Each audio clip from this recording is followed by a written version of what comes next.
Vamos começar esse vídeo falando sobre lombada, porque tem um bom motivo para isso. Nos últimos dias, viralizou nas redes sociais essa imagem que vocês estão vendo. Sim, a lombada da coleção do Superman do Geoff Johns que não estava batendo. Vocês sabem que a Panini está reimprimindo tudo que esse roteirista fez no personagem. Aí o primeiro volume foi esse aqui, A Origem Secreta, teve vídeo aqui no canal. E agora saiu o segundo, que é o que eu estava mais ansioso para ler, que é o Para o Alto e Avante. E, ô Vini, pô, mas você tá falando de lombada, o que importa é o conteúdo. Gente, é lógico que o que importa é o conteúdo. Mas assim, a lombada é um atrativo. A lombada, ela foi proposta pela Panini. Pois então, o anjo da lombada, ele veio até minha casa e repara que tá tudo certo. Ó, o meu Clark tá bonitinho, né? Minha lombada bateu ali 100%. Então não é um erro geral, né, da coleção. Normalmente, eu procuro ler tudo que eu posso para fazer aqui o lançamento da semana. Mas você sabe que o prazo é meio apertado, né? O gibi saiu tem poucos dias, aí ler é meio difícil. Então eu não consegui terminar o Superman Pro Alto e Avante. Mas vem comigo. Aqui a gente tem Geoff Johns e Kurt Busiek, né? Então é uma grande dupla dos quadrinhos. E essa é a primeira história do Superman depois da Crise Infinita, que é aquela saga lá dos anos 2000 da DC, que quando acabou, a editora resolveu jogar os personagens, né, a cronologia toda, um ano pra frente. E aí teve aquela série semanal, que é o 52, e aí o leitor tinha que ir juntando as peças no 52 para entender o que aconteceu nesse um ano aí dos heróis. Pois então, a grande consequência pro Superman é que nesse um ano ele ficou sem poderes. Sim, ele viveu uma vida de Clark Kent por um ano inteiro e, pasmem, o Clark, ele conseguiu vencer o Lex Luthor. Veja só. E o quadrinho pega exatamente a partir desse ponto. São 192 páginas em capa dura, tradução do Edu Tanaka com Fernando Bertacchini. E, gente, eu esqueci de falar, mas é Pete Woods desenhando junto com o brasileiro Renato Guedes. Como eu falei antes, esse é o que eu estava mais ansioso, tá? Porque até então a Panini só tinha publicado nas mensais essa fase. E agora eu vou poder ler, né, aqui em capa dura. Curiosidade, mais alguém está colecionando esse Superman do Geoff Johns? Gente, eu tô pegando, tá? Eu gosto do roteirista, gosto né, eu já li uma parte dessa fase, então tô pegando tudo. Ok, ainda falando de Superman, agora vamos para um gibi que eu li. Na verdade é que eu já tinha lido tem uns meses. Pensa nisso. Mark Waid e Brian Hitch no mesmo quadrinho. E atenção, tá? Peraí, primeiro deixa eu mostrar a parte técnica, ó. Ele tem a publicação tem uma sobrecapa, como vocês estão vendo, e aí quando tu remove a sobrecapa, tem uma ilustração aqui dupla do Brian Hitch. Pois então, eu sou um grande fã desse desenhista. Vamos lá, eu fui criado lendo Authority, lendo Supremos, Liga da Justiça Escada para o Céu, sabe? Esse cara, ele moldou o meu gosto de quadrinhos, embora ele seja desenhista, mas vocês entenderam. O problema é que, como muitos desenhistas, isso é super normal, o Brian Hitch ele vai talvez diminuindo o ritmo e assim, tem muito tempo, acho que desde 2010, talvez, que ele deixou de ser, não, talvez um pouco mais, ali por 2015, ele deixou de ser o Brian Hitch ultra cinematográfico, absurdo, então eu fico triste, mas ao mesmo tempo eu entendo, né? É meio normal. Pois então, nessa publicação, ele está muito bem, talvez seja a arte final do Kevin Nowlan. Então, assim, é um Brian Hitch, sabe, não é o Brian Hitch que a gente aprendeu a amar, mas está num nível bem alto. Então, aqui na história, é o Mark Waid fazendo o que ele sabe fazer de melhor, sabe, pegando conceitos simples de super-herói e criando histórias épicas. Resumindo, o Lex Luthor está nos seus últimos dias, ele está com uma doença, e aí ele chega para pedir ajuda pro Superman, porque, né, o Superman ele salva todo mundo, né, lógico que ele não ia deixar o Lex Luthor naquela situação. Então toda a discussão do gibi é sobre, pô, será que é certo o Superman salvar um cara que é mau? Né? Porque se o mundo estaria muito melhor se não tivesse o Lex Luthor.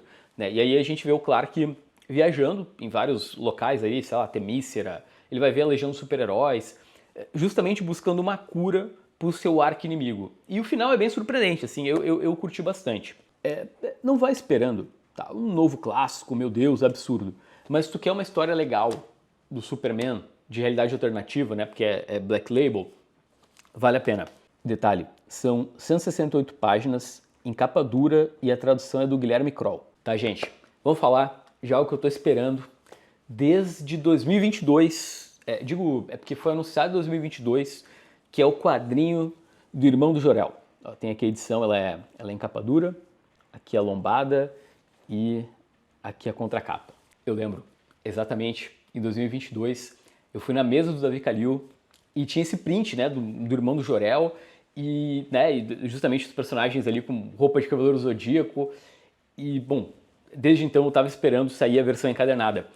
Primeiro, o quadrinho saiu como webcomic no site do Cartoon Network e ele é escrito pelo Juliano Henrico, que é o criador do Irmão do Jor-El, com também o roteiro do Davi Calil e desenho do Davi Calil, que é um cara que já apareceu aqui no canal, né? Eu sou apaixonado pelo Davi e, gente, o traço dele funcionou muito com o Irmão do Jor-El. É sério, gente, não tem como não ficar feliz quando eu vejo o Gesonel, o mestre dos disfarces, um pato que usa o walkie-talkie, que loucura. Vamos lá, vocês sabem que Irmão do Jor-El é uma animação brasileira, se não me engano existe desde 2015, tá aí há mais de 10 anos no ar e, cara, é muito legal. Por mais seja algo para criança, assim, é muito divertido. O que dá para esperar dessa aventura inédita, né, aqui, né, desenhada pelo Davi Calil?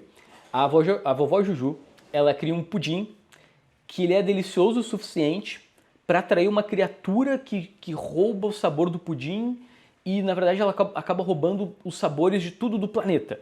E aí a trama toda mostra o Jor-El, né, e a galera como um todo ali da família tentando recuperar os sabores, né? E aí tem os Microwave Warriors, que são personagens que já tinham aparecido lá na animação, que é uma paródia do Cavaleiro Zodíaco. Gente, é muito bom, tá? É realmente muito legal. Tem tudo que o fã do Irmão do Jor-El, né, vai curtir. Eu senti falta, tá? Se vocês querem saber, eu senti falta de um personagem que é o Steven Magal, que eu sou muito fã. Mas no geral, assim, 99% dos personagens legais aparecem aqui no quadrinho. Aí tem também aquela pitada de crítica social, porque vai ter a corporação tentando lucrar em cima do fato dos sabores terem sido perdidos. Então, assim, cara, é Irmão do Jor-El em quadrinhos de um jeito muito legal de ler. Vini, posso pegar essa HQ, tá? Nunca vi Irmão do Jor-El na minha vida lá na HBO, quero só ler o gibi. Cara, pode, sabe? Não exige um conhecimento prévio nem nada. Até eu conversei com o Davi Calil e ele comenta que um dos objetivos deles era que o gibi fosse acessível. Mas eu acho mais legal, sei lá, assiste alguns episódios, tipo, entende qual é a pegada, né, dessa ideia de te acompanha o irmão de um cara. Gente, é muito bom, tá? Além das referências óbvias a Cavaleiro Zodíaco, tem outras referências da cultura pop, sei lá, Evangelion tem aqui. Vamos falar de lançamento gringo. Gente, essa semana tá saindo lá fora o meu quadrinho, pela milésima vez, o meu quadrinho favorito da vida, que é o Planetary. Mais de 800 páginas num compêndio. Inclusive, vocês sabem que esse é um formato que está chegando agora no Brasil, pela Panini, né? Vai ter a editora colocou em pré-venda o Lanterna Verde. Para quem não conhece esse formato, cara, é basicamente um tijolo em formato de quadrinho. Por que eu digo isso? Porque é uma forma das editoras agregarem muita página, sabe, num único... Pô, são mais de 800, no encadernado de capa cartão. Então, sabe, não tem capa dura, não tem luxo, normalmente não tem extras, mas é um gibi parrudão. Acaba sendo uma forma de publicar algo muito grande, mais rápido, de forma mais barata. Eu digo mais barata porque, cara, nunca vai ser barato um negócio que tem mais de 800 páginas. Mas a ideia não, sabe, não vai ter o luxo de uma edição absoluta, não vai ser um ônibus que tem um tamanho maior, não. É formato americano num tijolinho cheio de páginas. Essa edição, ela tem todo o Planetary, então são as 27 edições, mais o Batman, o crossover com Batman, o crossover com Authority e com a Liga da Justiça. Na gringa, são $60. Que, gente, assim, como eu falei, considerando que é uma série completa, acho que faz algum sentido. Sinceramente, eu não vejo a Panini reimprimindo o Planetary agora nesse formato. Por quê? Porque, cara, já saiu de várias formas no Brasil, né? Saiu em capa cartão, não, saiu primeiro, né, nas mensais incompleto, aí saiu em capa cartão, aí numa edição definitiva de tamanho grande, aí ônibus. Então, assim, se tu sabe inglês e quer ler um quadrinho muito bom, tá? Vai atrás de Planetary. Momento, lançamentos gringos pra gente olhar, babar e talvez sonhar um pouco. Gente, essa semana tá sendo na Espanha Berserk Master Edition. Então, está sendo por uma editora que talvez vocês conheçam, que é uma editora chamada Panini, né? Só que lá da Espanha. Vocês têm noção que nos Estados Unidos, essa edição, tá? A Master Edition, quando saiu em inglês, né? Ela é uma edição original da Dark Horse, ela simplesmente fez Berserk vender 10 milhões de unidades. Pois então, cada volume tem um tamanho de página maior que o mangá tradicional, são 700 páginas por edição, capa dura, papel de alta gramatura. Lá fora, tá? Nos Estados Unidos, é caro pra caramba, são $55 e vende muito bem, tá? Como eu falei, vende horrores. Na Espanha, tá em pré-venda desde maio e custa 50 euros. Então, de novo, né? Uma facada, só que dessa vez em outra moeda. Inclusive, eles têm uma edição diferente de super luxo que custa 150 euros, limitada a 500 edições. E esgotou em dias na pré-venda. Eu sou um fã meio fake de Berserk, no sentido de que eu li toda a Era de Ouro, mas eu nunca continuei. Então, tipo, eu li acho que 13 volumes ao todo. E tá no 42, pelo que eu me lembre. Mas a grande dúvida aqui você gostaria que a Panini publicasse no Brasil Berserk Master Edition? Você compraria a edição mega luxo de Berserk? Eu não pesquisei quantos volumes são ao todo, mas deve ser bastante coisa, né? Para terminar o vídeo, vamos falar de uma coleção que sela na gringa e que finalmente, né, agora nos próximos dias, a gente vai conhecer no Brasil, que é o DC Finest. Essa semana tá saindo uma edição do Batman. Cara, esse formato, ele é perfeito. Ele justamente ele é parecido com um compêndio no sentido de que ele tem muitas páginas e reúne fases mais longas de personagens. Ele não chega a ser do tamanho do compêndio, mas chega razoavelmente perto, assim, né? Ele é um pouco menor. Pois então, tá saindo lá fora Batman Justiça Cega, que é um quadrinho escrito pelo Sam Hamm, que é o mesmo roteirista lá do Batman do Tim Burton, de 89, e que, cara, quando ele assumiu, né, quando ele escreveu o Batman na época, foi algo, eita, olha só, né, um cara do cinema tá vindo escrever gibis. E justamente botaram o cara para escrever as histórias que levavam para Detective Comics 600. E cronologicamente falando, tem pontos interessantes, tá, nesse arco todo. Por exemplo, é aqui que estreia o Henry Ducard, que é um dos caras que treinou o Bruce Wayne, né, e depois acabou sendo integrado nos gibis e até teve participação lá no Batman do Nolan. Falando especificamente dessa história, o desenho do Dennis Cohen, que é um cara que eu sou mega fã, primeiro saiu pela editora Abril, em 1990 no anual, aí a Panini reimprimiu, tem coisa de um ano, 2, na saga do Batman número 12. Então é uma forma de você ler lá a Justiça Cega. Mas o legal é que esse DC Finest tem muitas páginas, né? São 592, então tem, por exemplo, a origem da Era Venenosa, tem uma história do Batman do John Byrne, então tem mais conteúdo. Rapidinhas, vamos começar com Panini Point, Era Venenosa, volume 6, tem Excalibur, Epic Collection, Supergirl O Mundo, né, que infelizmente o Brasil acabou ficando de fora, Coleção Clássica Marvel, Demolidor, edição número 21, X-Men, edição número 12, Ultimate Comics Homem-Aranha, né, que é basicamente a origem do Miles Morales, que é, na verdade, a primeira aparição, né, desse personagem, e junto tem a origem. O Mundo Sob Destino, edição número 8, Comandante Cobra, que é legal, cara, eu achei bacana, sabe? Não sou um conhecedor de G.I. Joe, mas achei legal a origem dele. Supergirl, volume 1, DC Sem Limites, Flash por Joshua Williamson, A Morte da Força de Aceleração, Os Melhores do Mundo, edição número 8, Miles Morales 10, As Aventuras da Família Wayne, edição número 4, Fabulosos X-Men, 11, Pela Nemo tem Raízes, quadrinho francês sobre cabelo, pela JBC, o volume 3 de Sanctuary, que é uma série elogiadíssima que eu já comentei aqui. Na gringa tem Dark Knights of Steel, edição número 2.